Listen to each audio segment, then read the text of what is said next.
নমস্কার দর্শক বন্ধুরা, আপনারা দেখতে পাচ্ছেন ত্রিপুরা টিভি। এই মুহূর্তে ত্রিপুরা টিভির পর্দায় তেলিয়ামুড়া থেকে রয়েছি আমি মৃন্ময়। আমি এখন যে জায়গায় দাঁড়িয়ে রয়েছি এই জায়গাটি তেলিয়ামুড়া মহকুমার অন্তর্গত 29 কৃষ্ণপুর বিধানসভা কেন্দ্রের অত্যন্ত একটি প্রত্যন্ত অঞ্চল।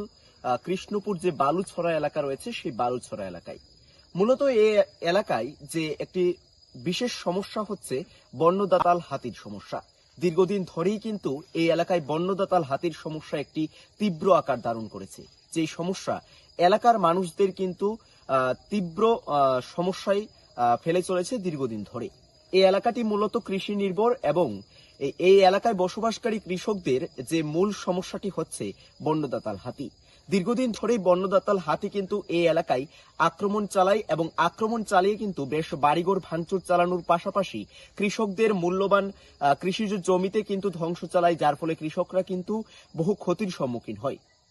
আমরা এই এলাকায় এসে এলাকার মানুষজনদের সাথে কথা বলার চেষ্টা করেছি এবং জানতে পেরেছি যে এই বন্যদাতাল হাতির যে আক্রমণ সেই আক্রমণ বন্ধ করতে কিন্তু বন দপ্তরের ভূমিকা কিন্তু একেবারে নেই বললেই চলে। তারা যেটা সরাসরি অভিযোগ করেছেন এবং এই বন্যদাতাল হাতি কিন্তু একের পর এক দীর্ঘদিন ধরেই কিন্তু আক্রমণ চালিয়ে তাদের কৃষি জমির পাশাপাশি তাদের বাড়ি ঘরে কিন্তু ভাঙচুর চালায় এবং অনেক সময় কিন্তু দেখা যায় তাদের যে রাতের ঘুম পর্যন্ত কেড়ে নেয়।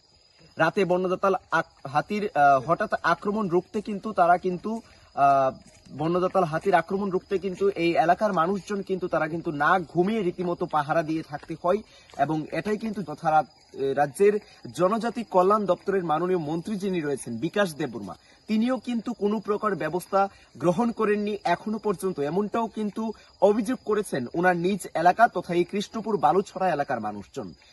আমরা অভিযোগ শোনানোর চেষ্টা করব এই এলাকার যে মানুষজন রয়েছে তারা কি জানিয়েছেন এবং কি অভিযোগ তাদের এই বন্যদাতাল হাতির সমস্যা নিয়ে তারা কি জানিয়েছেন সেই বিষয়টি আপনাদের জানানোর চেষ্টা করব শুধুমাত্র ত্রিপুরা টিভির পর্দা। হ্যাঁ, কি নাম আপনার? আমার নাম প্রদীপ শুক্ল দাস। এলাকায় হাতির সমস্যা কেমন?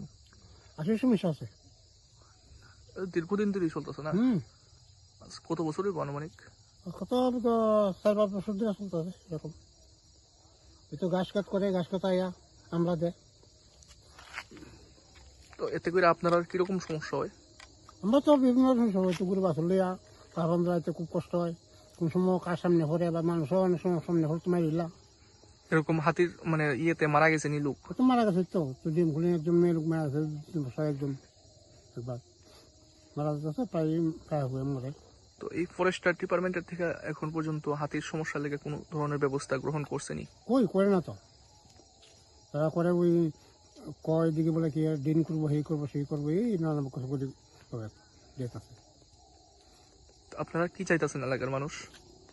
আমরা যাতে আমরা অসুবিধা না হোক, যাতে দূরে থাকে আমরা এলাকা থেকে, কই যা কোনো সমস্যার সমাধান হইতেছে না। তো বেশ কয়েক বছর যেতে বাড়ি ঘর তো যায় রাত্রেবেলা, বাড়ি ঘর গিয়ে তো অনেক বাড়ি ঘর ভাঙচুর করে, এই সাংঘাতিক সমস্যা।